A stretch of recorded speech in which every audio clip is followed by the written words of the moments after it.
क्या आपने कभी उस साए को महसूस किया है जो आपके सबसे करीबी रिश्तों में छुपा हो? एक ऐसी सच्चाई जो पल भर में आपकी पूरी दुनिया को उलट दे। एक 18 साल की लड़की जिसके सपनों में प्यार की मासूम चमक थी और दिल में अपने परिवार पर अटूट भरोसा, लेकिन एक दिन एक अनजान प्यार की रोशनी ने उसके जीवन का हर रंग छीन लिया। उसकी अपनी मौसी ने अफेयर के चलते रची साजिश और एक ऐसा विश्वासघात जिसने उसे नरक की गहराइयों में धकेल दिया। क्या जूली उस दलदल से निकल पाएगी जहां उसका अपना ही खून उसका दुश्मन बन गया, या फिर वह लहसुन की कली की तरह टूटकर बिखर जाएगी? आइए इस प्यार और दर्द भरी कहानी को सुनते हैं। मेरा नाम जूली है। जब मैं 18 साल की थी और दिल्ली के एक छोटे से मोहल्ले में अपनी मौसी शालिनी के साथ रहती थी। मेरे माता पिता की मृत्यु मेरे बचपन में ही एक सड़क हादसे में हो गई थी।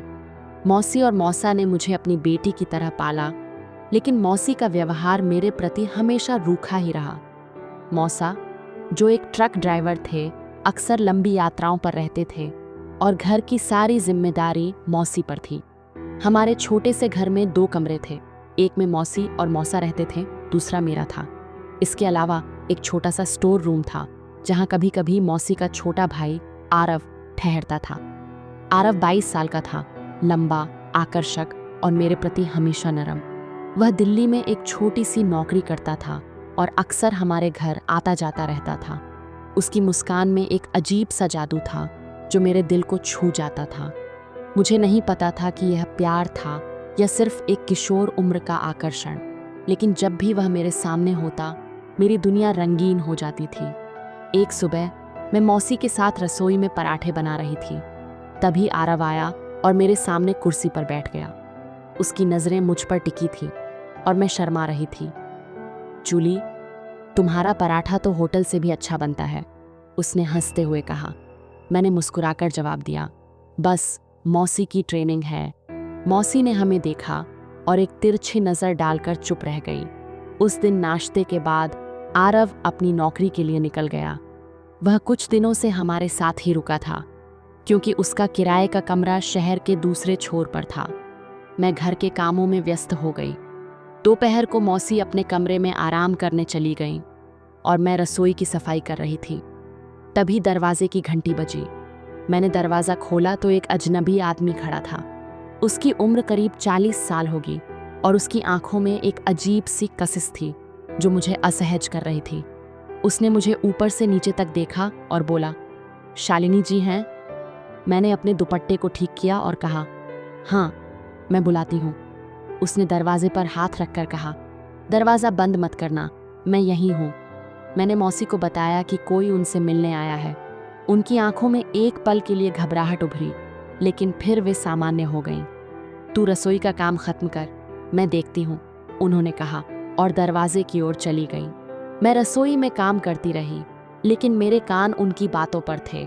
उनकी आवाज़ें धीमी थीं, लेकिन मैं समझ गई कि मौसी उस आदमी को जानती थी। कुछ देर बाद वह चला गया और मौसी ने मुझे सख्ती से कहा, इसके बारे में किसी से कुछ मत बोलना, न मौसा को न आरव को, समझी? मैंने हाँ में सिर हिलाया, लेकिन मेरे मन में सवालों का तूफान उठ रहा था। वह आदमी कौन था? मौसी उससे क्या छुपा रही थी? कुछ दिन बाद आरव फिर हमारे घर आया। उस दिन वह मेरे कमरे में आया और धीरे से बोला, जूली, मैं एक अच्छी नौकरी की तलाश में हूँ। जैसे ही मुझे पक्की नौकरी मिलेगी, मैं मौसी मौसा से तुम्हारे लिए बात करूँगा। उसकी बात सुनकर मेरी धड़कनें तेज हो गईं। मैंने शर्माते हुए कहा, अगर मौसी मान जाए तो मुझे कोई ऐतराज़ नहीं। उसने मेरा हाथ पकड़ा और उस पल में मुझे लगा जैसे दुनिया की सारी खुशियाँ मेरे पास हैं। लेकिन तभी मौसी ने हमें देख लिया और गुस्से से कहा, आरव, तू यहाँ क्या कर रहा है? बाहर निकल। आरव चुपचाप चला गया और मौसी ने मुझे घूरते हुए कहा, अपनी हद में रह जूली। कुछ दिन बाद वह अजनबी फिर आया। इस बार मौसी ने उसे अपने कमरे में बिठाया। मैं रसोई में थी जब मौसी ने मुझे ठंडा पानी लाने को कहा। मैं पानी लेकर उनके कमरे में गई तो देखा कि मौसी के बाल बिखरे थे और उनकी साड़ी कुछ असामान्य ढंग से लिपटी थी। वह आदमी मौसी से बात कर रहा था, लेकिन मुझे देखकर चुप हो गया। उसने मौसी से कहा, यह लड़की तो बहुत खूबसूरत है, इसकी शादी के लिए अच्छा रिश्ता मिल जाएगा। उसकी नज़रें मेरे शरीर को निहार रही थीं और मैं शर्म से लाल हो गई। मौसी ने हंसते हुए कहा, हाँ, अब तो इसकी शादी ही करनी है। मैं पानी का गिलास रखकर वहां से भाग आई। मेरे दिल में गुस्सा और शर्मिंदगी का तूफान उठ रहा था। मौसी उस अजनबी के सामने मेरे बारे में ऐसी बातें कैसे कर सकती थी। उसी शाम आरव घर लौटा। उसकी तबीयत खराब थी, इसलिए वह अपने किराए के कमरे की बजाय हमारे घर आ गया। उसने उस अजनबी को घर से निकलते देखा और मुझसे पूछा, ये कौन था जूली? मैंने घबराते हुए कहा, पता नहीं, मौसी से मिलने आया था। लेकिन आरव को कुछ शक हुआ। वह सीधे मौसी के कमरे में गया और जल्द ही उनकी चीखने चिल्लाने की आवाजें आने लगी। मौसी उसे बुरा भला कह रही थी और आरव भी गुस्से में जवाब दे रहा था। मैं डर गई। कुछ देर बाद आरव बाहर आया। उसका चेहरा गुस्से से लाल था। वह बिना कुछ कहे स्टोर रूम में चला गया और दरवाज़ा बंद कर लिया। मौसी भी अपने कमरे में चली गईं। रात के खाने के वक्त मैं मौसी को बुलाने गई। वे गुस्से में थीं और मुझ पर चिल्लाईं, तू खाना खा और सो जा, मुझे तंग मत कर। मैंने पूछना चाहा कि क्या हुआ, तो उन्होंने कहा, यह सब तेरी वजह से हुआ है, ज़्यादा मासूम मत बन और यहाँ से चली जा। मैं रोते हुए अपने कमरे में चली गई। मेरे मन में सवालों का भंवर चल रहा था। आरव और मौसी का झगड़ा किस बात पर हुआ? क्या उस अजनबी से इसका कोई ताल्लुक था? मैं अपने बिस्तर पर लेटी थी और मुझे अपने माता पिता की याद आ रही थी। अगर वे होते तो शायद मुझे यह दिन न देखना पड़ता। अगली सुबह जब मैं उठी तो आरव जा चुका था। मौसी घर के कामों में व्यस्त थीं, लेकिन उन्होंने मुझसे कोई बात नहीं की। मैंने भी चुप रहना बेहतर समझा। सुबह की सफाई करते वक्त मुझे मौसी के कमरे में एक लहसुन की कली मिली। मैं हैरान थी, मौसी ने इसे किचन से क्यों लाया था? क्या इसका कोई खास मकसद था? मैंने उसे बिना सोचे फेंक दिया और काम में लग गई। शाम को मौसी ने कहा, जूली चल बाजार चलते हैं, कुछ सामान लाना है। मैंने दुपट्टा लिया और उनके साथ निकल पड़ी। लेकिन जब रिक्शा वाले ने मुख्य बाजार को पीछे छोड़ दिया तो मैं घबरा गई। मौसी, हम कहाँ जा रहे हैं? बाजार तो पीछे रह गया। मैंने पूछा। उन्होंने कहा, दूसरे बाजार जा रहे हैं, वहाँ कुछ खास सामान मिलेगा। उनका लहजा बदला हुआ था, लेकिन मैं चुप रही। काफ़ी देर बाद हम एक सुनसान इलाके में रुके। वहाँ भीड़ थी, लेकिन लोग अजीब और डरावने लग रहे थे। मौसी मुझे बाजार के पीछे एक पुराने से घर में ले गईं। एक अधेड़ उम्र की औरत ने दरवाज़ा खोला और मौसी को देखकर मुस्कुराई। मौसी ने कहा, इसे यहाँ रखो, मैं माल की कीमत तय करके आती हूँ। मैंने घबराकर मौसी को देखा। मौसी, आप मुझे यहाँ क्यों छोड़ रही हैं? मैंने पूछा। उन्होंने मेरी ओर देखा और बोली, परेशान मत हो, ये मेरी पुरानी दोस्त है। तू यहाँ आराम से बैठ, मैं जल्दी लौटती हूँ। इतना कहकर वे चली गईं। वह औरत मुझे घर के अंदर ले गई और दरवाज़ा बंद कर दिया। अंदर का माहौल डरावना था। छोटे छोटे कमरे, अजीब सी बदबू और हल्की रोशनी। कुछ कदम चलते ही मैंने देखा कि दरवाज़ों के पास कम कपड़ों में लड़कियां खड़ी थीं, जो मुझे देखकर मुस्कुरा रही थीं। उनके भारी मेकअप और कपड़े एक भयानक सच्चाई बता रहे थे। मैं रुक गई और बोली, मुझे यहाँ से जाना है। औरत ने ठहाका लगाया और बोली, यहाँ आने का रास्ता है, बाहर जाने का नहीं। तेरी मौसी तुझे बेचकर जा चुकी है, अब तू मेरी गुलाम है। मेरी दुनिया उजड़ गई। मैंने विरोध किया, लेकिन उसने मेरा ब्लाउज पकड़कर खींचा और वह फट गया। फिर उसने मेरे मुंह पर जोरदार थप्पड़ मारा। मैं ज़मीन पर गिर पड़ी और मेरे मुंह से खून निकलने लगा। मेरा नाम रज़िया है, उसने कहा। ये मेरा कोठा है और अब तू यहाँ की माल है। रात को ग्राहक आएंगे और तुझे उनके सामने जाना होगा। मैं सदमे में थी। मेरी मौसी, जिन्हें मैंने माँ की तरह माना, मुझे यहाँ बेच गईं। मैंने चीखने की कोशिश की, लेकिन रज़िया ने मुझे एक अंधेरे कमरे में धकेल दिया। वहाँ एक और औरत थी जिसका नाम मीना था। उसने मुझे नहाने के लिए मजबूर किया और कहा, यहाँ सब पहले रोती हैं, फिर मान लेती हैं। तू भी मान ले, वरना रज़िया तुझे मार डालेगी। मैंने देखा कि पास के कमरे से चीखें आ रही थीं। मीना ने कहा, उस लड़की ने रज़िया की बात नहीं मानी, इसलिए उसे भूखा प्यासा बंद कर रखा है। तू भी ऐसा मत करना। मुझे ज़बरदस्ती नहलाया गया। रज़िया वापस आई और मुझे सर से पांव तक देखकर बोली, तू तो कमाल की माल है, तेरा अच्छा दाम मिलेगा। उसकी बातें मेरे दिल को चीर रही थीं। उसने कहा कि मेरी मौसी को मोटी रकम दी गई है और अब मैं उसकी कमाई का जरिया हूं। मैंने पूछा, मौसी ने मुझे क्यों बेचा? रज़िया ने हंसकर कहा, यह तो तुझे ही पता होगा, हम तो बस माल खरीदते हैं। मीना ने मुझे बताया कि पहले मुझे नाच सिखाया जाएगा ताकि मैं कोठे की महफिलों में काम कर सकूं। अगले 1 महीने तक मुझे नाच सिखाया गया। मैंने विरोध करना छोड़ दिया क्योंकि हर बार मुझे मार पड़ती थी। 1 महीने बाद मुझे महफिल में उतारा गया। शराब में डूबे मर्द मेरे सामने बैठे थे और मुझे अजीब कपड़ों में उनके सामने नाचना पड़ता था। मेरी आंखें हर बार आंसुओं से भरी रहती थीं, लेकिन मैं चुप रहती।